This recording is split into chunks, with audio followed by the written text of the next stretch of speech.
But you know what they really are? Assembly, like in South Carolina. But they build everything in Germany, and then they assemble it here. They get away with murder because they say, oh, yes, we're building cars. They don't build cars. They take them out of a box and they assemble them. We could have our child do it. Former President Donald Trump insulted U.S. auto workers at the Economic Club of Chicago on Tuesday. A man who never worked a manufacturing job in his life seems to think that he knows all about how to manufacture things. Look, I've worked in auto plant suppliers before. All the parts, I got news for you, they go into boxes. And then it gets shipped to the people who do the assembly, the actual auto parts assembly, which is assembly lines. People will put them onto the vehicles. It's pretty simple, but it's also very repetitive work, and it requires speed, accuracy, and attention to detail, because those lines are not slow, and you do not want to mess it up, all right? So again, everything comes in a box, and yes, auto workers put them together in order to build a car.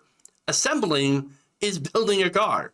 How else do you think this works? But here's the thing. Donald Trump doesn't know, because he's never worked in the industry. He's never worked a real job in his life, okay? You can do the research and learn, but that's another thing that Trump doesn't do, okay? He's a one-pager kind of guy, okay? Now, that said, his comments here got pushback. One person, the Resistor Sister, writes, Donald Trump couldn't take a Hot Pocket out of the package and cook it in the microwave. Another says, Trump Bibles are made in China. Talking about foreign jobs and all that. Yeah, Trump Bibles. Another says, I'm sure the workers of South Carolina appreciate the fact that Trump thinks a child could do their job. Well, on that, look, he would probably love to replace auto workers with literal children. I mean, the reason is that they could pay them less. The children would not unionize. They wouldn't complain. Or, make child labor great again is essentially the Republican platform now, okay? Another says, I know what he's trying to do, but he does not have the depth of knowledge or finesse to do it. Wouldn't an accomplished business titan who happened to have also been president for 4 years be able to do that effortlessly? Well, the thing is, he's never really been able to do any of that. But certainly what capacities he previously had since 2016 have diminished greatly. Another says, insulting auto workers 3 weeks before the election seems insane? Yeah, a little bit. Now, speaking of auto workers, the UAW chimed in, saying Donald Trump is a billionaire who's never worked a real job in his life. He doesn't know the first thing about hard work, and he wouldn't last a day in an auto plant. He isn't fit to be an auto worker, and he certainly isn't fit to be the president. Trump doesn't understand us, he doesn't respect us, and he certainly doesn't represent us. Trump doesn't care about auto workers. The only thing Donald Trump wants from auto workers is a vote. Donald Trump is a scab. 100%. I agree. Again, if you don't see it, you bought into the propaganda. Look, here's the thing, though. There are some people that are like, yeah, look, I know. Yeah, Donald Trump, whatever. He's not one of us. But he's going to save the auto industry from electric vehicles. Really? You think so? You think he's going to save jobs? And again, I've had people argue with me in my comment section that are pointing out like, hey, he's just trying to save people's jobs from the Chinese EVs. Why is there Chinese EVs and not American EVs? Well, there are American EVs now. What would make the Chinese EVs superior then? Because again, why would Americans prefer to buy foreign EVs? Roll that around your head. But here's the thing, though.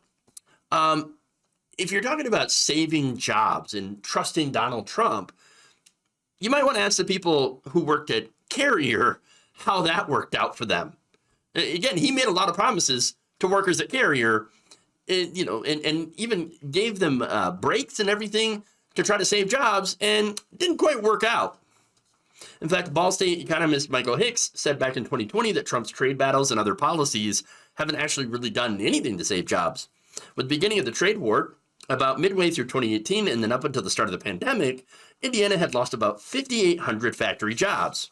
In fact, 2019 was the first time since the Great Recession that Indiana lost more manufacturing jobs than it gained.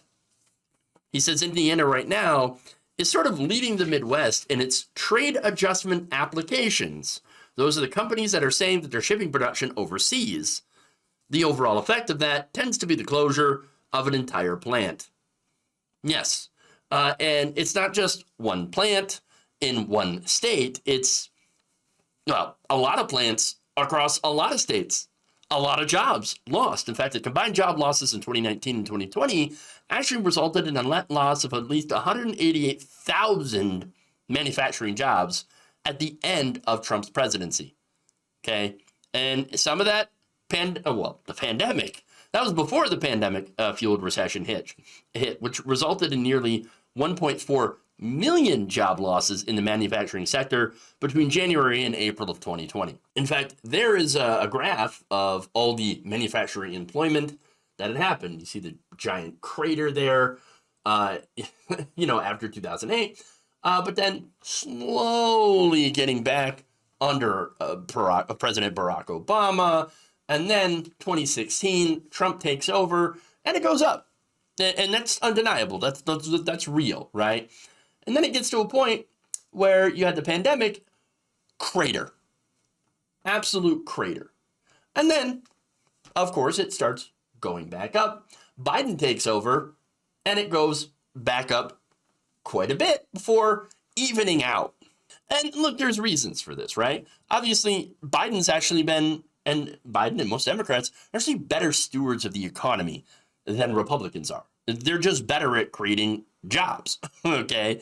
It's undeniable when you look at the realities of it, right? But that said, right? So Trump, again, under Biden, he not only recovered, but had surpassed Trump's record on manufacturing jobs, right? And the reason, again, that Trump had so many factory job losses is not just because of the pandemic.